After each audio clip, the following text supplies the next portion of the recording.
அனைவருக்கும் வணக்கம்.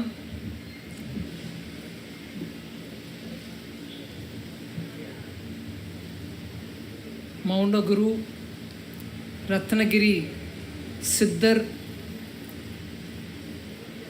தவத்திரு பாலமுருகன் அடிமை அவர்களுக்கு தலைவணங்குகிறேன்.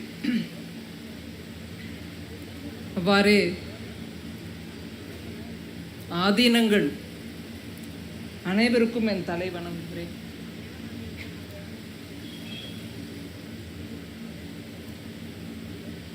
இந்த மாதிரி ஒரு நிகழ்ச்சியில் எனக்கு பங்கேற்க வாய்ப்பு கிடைக்கும்னு கூட நான் கற்பனையில் கூட நினச்சிருக்க முடியாது. கம்பராமாயணத்தை எடுத்து சொல்லி எப்படி வள்ளலார் அவரோட சப்போர்ட் பண்ணார், வள்ளலார் இருக்கக்கூடியவர், வள்ளலாருன்னா சித்தரை பற்றி சொல்ல, அதன் மூலமாக கம்பராமாயணத்தை ஏற்ற முடிஞ்சது கம்பன், ஒரு பெரிய கவி. அதே மாதிரி தமிழ்நாட்டில் இருந்த அந்த பழக்கத்தை இன்னைக்கு வரைக்கும் கல்வி நிறுவனம் நடத்தி கொண்டே ஆன்மீகத்தையும் வளர்க்கறதுக்கு வேந்தர் வீரையனும் அவருடைய குடும்பமும் ஏற்றும் இந்த ஒரு பெரிய மகா யஜ்யம், இதற்கு நான் வார்த்தைகளில் ஒரு விதமான வாழ்த்துக்களையும் தெரிவிக்க முடியாது. இது கண்ணால் நம்ம பார்க்குறோம். பாலமுருகனே நமக்கு காட்சியாக எடுத்துன்னு வந்து வைக்கக்கூடிய அந்த அளவுக்கு ஒரு பெரிய சிறப்பான காரியத்தை பண்ணியிருக்காங்க. அதை செய்கையில் அவருக்கு வரக்கூடிய இடையூறுகள் எல்லாத்தையும் பல வருஷங்களாக பொறுத்து இருந்துட்டு, இது நடக்காதா, இது வெறும் கற்பனையாக நின்றுடுமா அப்படின்னு அவர் மனம் வேதனைப்படுற அந்த நேரத்தில் மௌனகுரு ரத்னகிரி தவத்திரு சித்தர் சுவாமியை போய் கண்டு அவர்கிட்ட இவ்வளோ பெரிய விளக்கமாக இதை எடுத்து சொல்லியிருக்காரு. அவருடைய அருள் கிடைத்த பிறகு வெறும் வாக்கில் இல்லை, செயல்லையும் அவரே மௌனகுரு ரத்னகிரி சுவாமிகளே இங்கே வந்து 2 வருஷமாக இதை அடிக்கு அடி அது எப்படி டெவலப் ஆகிட்டு வருது, காரியம் முழுமை அடைய போகிறதா இல்லையா என்பதை அவரே சூப்பர்வைஸ் பண்ணியிருக்கிறார். ஒரு சித்த புருஷர் முருகனை இங்கே எடுத்துகிட்டு வந்து நமக்கு காட்சி அளிக்க வைக்க வேண்டிய அந்த திருப்பணியை அந்த சித்த புருஷரே நடத்தி காட்டிய ஒரு லீலை நம்ம பார்க்குறோம். இதெல்லாம் நம்ம சிவபுராணத்திலேயோ கிருஷ்ண லீலையிலோ படிப்போம். கடவுளே வந்து நம்மளுக்கு பணி கொடுத்தாரு, ஒரு சித்த புருஷ ரூபமாக வந்தார், அவர் ஞானப்பால் வழங்கினார் அப்படின்னு எத்தனையோ நம்ம படிக்கிறோம், சிவபுராணத்தில் படிக்கிறோம், கிருஷ்ண லீலையில் பார்க்குறோம். அவரே வந்தார், மக்களுக்கு ஒரு மழையால் வருணனால் வரக்கூடிய கஷ்டத்தை ஒரு குன்றை எடுத்து கையில் வச்சு காப்பாற்றினார். இன்றைக்கி அந்த மாதிரி ஒரு நல்ல ஒரு செயல், ஒரு பணி, திருப்பணி ஆற்ற தயாராக இருந்தாலும் வேந்தர் அவர்கள் சொல்லிட்டு இருந்தாங்க, அந்த சிற்பத்தை உருவாக்குறதுக்கான அந்த பெரிய ஒரே ஒரு சிலா கல்லை போய் ஐடென்டிஃபை பண்ணிட்டாங்க, அங்கேருந்து எடுத்துகிட்டு வரணும். 5 வருஷம் ஆச்சா. பக்கத்தில் இருக்கக்கூடிய மாவட்டத்துலேருந்து இங்கே எடுத்துகிட்டு வர்றதுக்கு அரசு அனுமதி கிடைக்காததுனால் என்ன எடுக்கிறாருங்க, அனுமதி கேட்குறாருன்னு ஒரு முருகன் சிலை வடிக்கணும், அதை எல்லா மக்களுக்கும் தரிசனத்துக்கு நான் வைக்கணும்னு விரும்புகிறேன். அதுக்கு 5 வருஷம். எங்கேயோ அமெரிக்காலேருந்து கல் வரல, சைனாலேருந்து கல் வரல, போட்டோம் ஏதோ நார்த் இந்தியாவில் ஜார்க்கண்டு இல்லை ஒரிசாலேருந்து வருதா, இல்லைங்க. பக்கத்து மாவட்டத்துலேருந்து அவர் கல் எடுத்துகிட்டு வர்றதுக்கு அனுமதி 5 வருஷமாக கிடைக்காத நிலையில் ரத்னகிரியில் போய் சாமி ஐயா காலில் விழுந்து என்ன நடக்குது எனக்கு புரியலைங்க, இதை நான் பண்ணணுமா வானமான்ற அந்த அளவுக்கு எல்லாரும் கேள்வி கேட்குறாங்க. அப்படின்ன பிறகுதான் குரு அவர்களுடைய கண் பார்வை, கருணையான கண் பார்வை படவே அந்த காரிய சித்தி ஆகி இன்றைக்கி நம்ம வந்து அந்த முருகனுடைய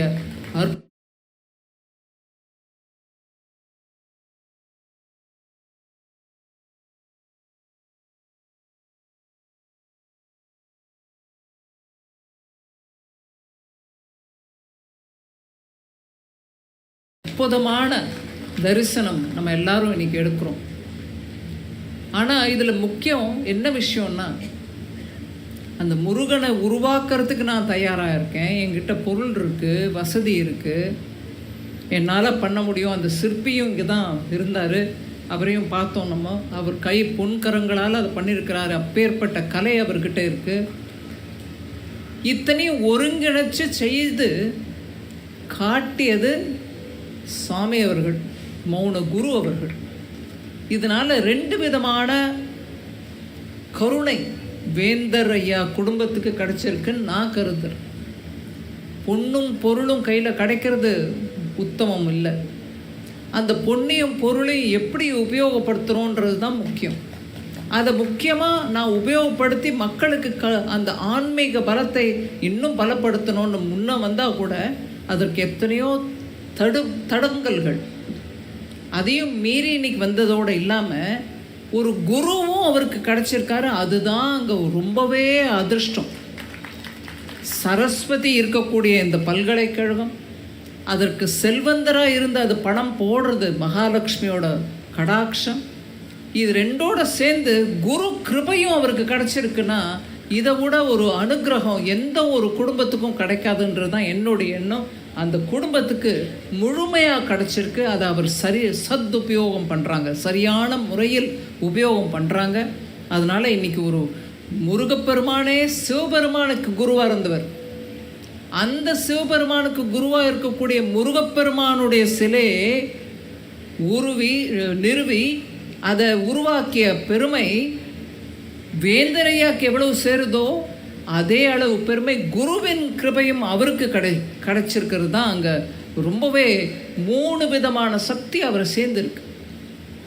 லக்ஷ்மி கடாட்சம், சரஸ்வதி நிலையம், குரு மகாகுருவான சுப்பிரமணிய சுவாமியோட அருள் ரத்னகிரி சுவாமிகள் மூலமாக அவர் கிடைச்சது. நல்ல காரியம் நடந்துட்டுருக்கு. இந்த யூனிவர்சிட்டி கேம்பஸில் நடக்குது. நான் 2 நாளாக பேப்பரில் வரக்கூடிய ஒரு விஷயத்தை அங்கே சொல்லிகிட்ருந்தேன்.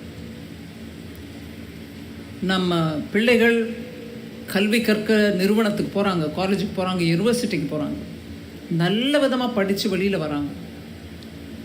ஒரு கம்பெனி, அந்த கம்பெனியோட பேரை நான் எடுக்காமல் சொல்கிறேன், அது பார்ட்னர்ஷிப். அங்கே நல்ல சார்ட்டர்ட் அக்கௌண்டன்சி படிச்சுட்டு போய் சேர்ந்த ஒரு பெண் அந்த வேலையின் அந்த அழுத்தத்தை தாங்க முடியாமல் ஒரு 2-3 நாளைக்கு முன்னாடி நம்மளுக்கு ஒரு செய்தி கிடச்சிது. அந்த அழுத்தத்தால் தாங்க முடியாமல் உயிரிழந்துட்டாங்க அவங்க. அதில் என்ன நான் பார்த்தேன்னா, கல்வி நிறுவனங்கள் நல்ல படிப்பை கற்றுக் கொடுத்து பிள்ளைங்களுக்கு கேம்பஸ்லேயே ரெக்ரூட்மெண்ட் வேலையும் வாங்கி கொடுத்தா கூட அந்த கல்வியோட குடும்பத்திலிருந்து கற்கக்கூடிய சில விஷயங்களை கல்வி நிறுவனங்களுக்கும் புகட்டணும். குடும்பங்களில் சொல்ல வேண்டியது என்ன, நீ எவ்வளவு படித்து என்ன ஆனாலும் கூட ஒரு மனசில் நீ அந்த அழுத்தத்தை எடுத்துக்கிறதுக்கான உள் சக்தி உங்கள்கிட்ட இருக்கணும். அந்த உள் சக்தி உனக்கு வரணும்னா தெய்வீகம் மூலமாக தான் வர முடியும். இறைவனை நம்பு, இறைவனை கிருபை நம்மளுக்கு இருக்கணும், இறைவனை நாடு, அந்த நல்வழக்கங்களை கற்றுக்கோங்க. இதன் மூலமாக தான் உன் ஆத்மசக்தி வளரும். ஆத்மசக்தி வளர வளர தான் நீங்கள் உங்களுக்கு மேலே இருக்கக்கூடிய அந்த அழுத்தங்களை தாங்கிறதுக்கான பலம், இன்னர் ஸ்ட்ரென்த் நம்மளுக்கு வரும். அந்த ஆத்மசக்தி வளர்க்கறதுக்கு தான் இந்த இன்ஸ்டிடியூஷனில் இப்பேற்பட்ட ஒரு தியான மண்டபமும் கட்டி, எப்போவாவது உங்களுக்கு அழுத்தம் இருந்துச்சுன்னா மாணவர்களோ இல்லை கல்வியாளர்களோ டீச்சர்ஸோ யாருக்கானாலும் கூட நீங்கள் அங்கே போய் மன நிம்மதியாக உட்காந்திங்கன்னா அந்த அமைதியான அந்த நிலை, முருகனுடைய அடி அவருடைய பாதங்களுக்கு கீழே உட்காந்துருக்கும். அதன் மூலமாக நமக்கு வரக்கூடிய அந்த தெய்வ பலம் இன்னும் நல்லா செயல்படுறதுக்கு நம்மளுக்கு வழிகாட்டும். அந்த மாதிரி நோக்கத்தோடு இந்த கல்வி நிறுவனத்தில் வேந்தர் வீரையன் அவர்களும் அவர் குடும்பத்தையும் இந்த மாதிரி ஒரு சிந்தனையோடு இது நிறுவியிருக்காங்கன்றது எனக்கு ரொம்பவும் மகிழ்ச்சி அளிக்குது. இந்த மாதிரி ஒவ்வொரு நிறுவனத்துலேயும் நம்ம தெய்வீகத்தையும் எடுத்துகிட்டு வரணும், ஆன்மீகத்தையும் எடுத்துகிட்டு வரும். அப்போ தான் நம்ம பிள்ளைகள் படித்து வெளியில் வரும்போது அவங்களுக்கு அந்த உள் சக்தி, இன்னர் ஸ்ட்ரென்த் வளரும். வாழ்நாள் முழுவதும் நல்ல விதமாக அவங்களையும் அவங்க குடும்பத்தையும் இந்த நாட்டையும் முன்னேற்றி எடுத்துக்கொண்டு முன்னேற முடியும் என்பது என்னுடைய ஆழ்ந்த நம்பிக்கை. அதை எனக்கு கண்கூட இங்கே பார்க்குறேன். அதனால் வேந்தர் ஐயாவுக்கு வணக்கம் தெரிவித்து இந்த ஒரு நல்ல நிகழ்ச்சியில் வந்து பங்கெடுக்கிறதுக்கு எனக்கு வாய்ப்பு அளித்த எல்லாருக்கும் நன்றி. முக்கியமாக இந்த சந்தர்ப்பத்தில் டெல்லியில் பிரதமர் ஐயா செங்கோல் எடுத்து மக்களவையில் வைக்கிறதுக்கான முயற்சியில் நம்ம ஆதீனங்கள் எல்லாரோடைய ஆசீர்வாதமும் பிரதமர் ஐயாவுக்கு கிடச்சது. அதனால தான் இன்றைக்கி நம்ம நாட்டில் தைரியமாக அந்த மக்களவையில் நாங்கள்லாம் உட்காரும்போது கண்ணால் அந்த செங்கோலை பார்க்குறோம்.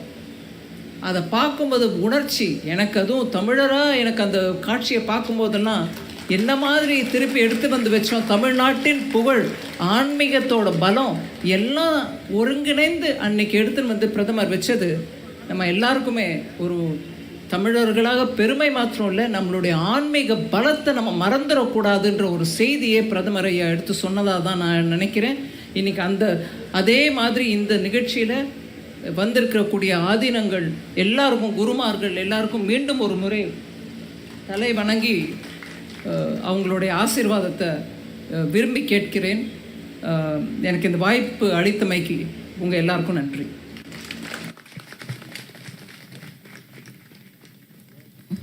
தன்னுடைய சிறப்பான உரை மூலம் இந்த அரங்கத்தை நிறைத்த மாண்புமிகு திருமதி நிர்மலா சீதாராமன் அவர்களுக்கு மனமார்ந்த நன்றிகளை தெரிவித்துக் கொள்கின்றோம். நன்றி நவிழல் தமிழர் பண்பாடு. முறையே நன்றியுரை வழங்க ரத்னகிரி பாலமுருகன் அடிமை சுவாமிகளின் மேலாளர் திரு சிவனார் அமுது அவர்களை அன்போடு அழைக்கின்றோம்.